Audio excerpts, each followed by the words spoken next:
Today we're going to read Amazing Grace by Mary Hoffman. Grace was a girl who loved stories. She didn't mind if they were read to her or told to her or made up in her own head. She didn't care if they were in books or movies or out of Nana's long memory. Grace just loved stories. After she heard them, sometimes while they were still going on, Grace would act them out, and she always gave herself the most exciting part.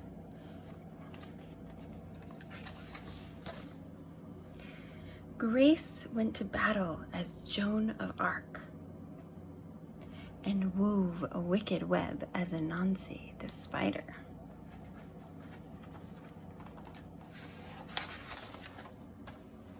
She hid inside the wood horse at the gates of Troy, and she went exploring for lost kingdoms.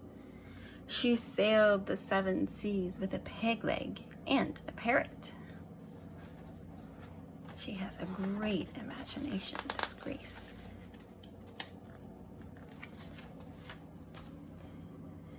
She was Hiawatha, sitting by the shining big sea water, and Mowgli in the backyard jungle. Most of all, Grace loved to act out adventure stories and fairy tales. When there was no one else around, Grace played all the parts herself. She set out to seek her fortune with no companion but her trusty cat, and found a city in the streets paved with gold. Or she was Aladdin, rubbing his magic lamp to make the genie appear. Sometimes she would get Ma and Nana to join in too, when they weren't too busy. Then she was Dr. Grace, and their lives were in her hands. One day, Grace's teacher said they were to do the play Peter Pan. Grace knew who she wanted to be. When she raised her hand, Raj said, "You can't be Peter. That's a boy's name." But Grace kept her hand up.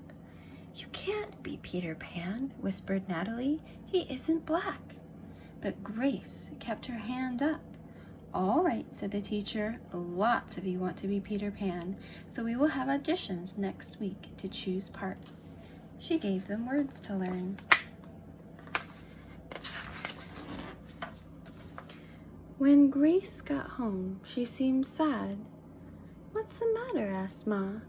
"Raj says I can't be Peter Pan because I'm a girl." "That just shows what Raj knows," said Ma. "A girl can be a Peter Pan if she wants to." Grace cheered up. Then later she remembered something else. "Natalie says I can't be Peter Pan because I'm black," she said. Ma looked angry, but before she could speak, Nana says, "It seems that Natalie is another one who don't know nothing.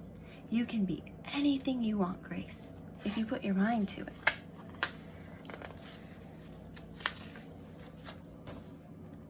On Saturday, Nana told Grace they were going out.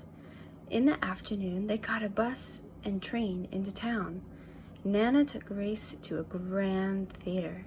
The sign outside read, "Rosalie Wilkins in Romeo and Juliet," in sparkling lights. "Are we going to the ballet, Nana?" asked Grace. "We are, honey, but first I want you to look at this picture." Grace looked up and saw a beautiful young ballerina in a tutu. Above the dancer, it said, "Stunning New Juliet."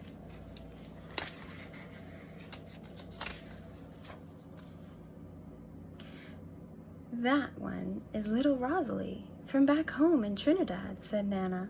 "Her granny and me, we grew up together on the island. She's always asking me do I want tickets to see her Rosalie dance. So this time, I said yes."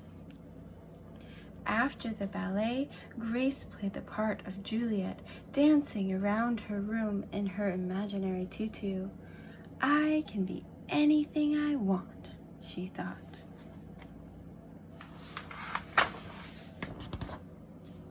On Monday, her class met for auditions to choose who was the best part for each part. When it was Grace's turn to be Peter, she knew exactly what to do and all the words to say. She had been Peter Pan all weekend. She took a deep breath and imagined herself flying.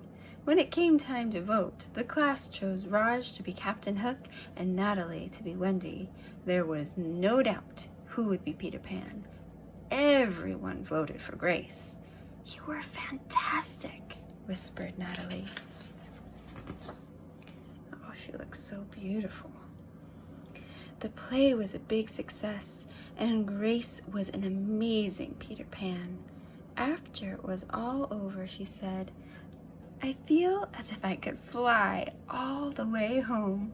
"You probably could," said Ma. "Yes," said Nana, "if Grace put her mind to it, she can do anything she wants." The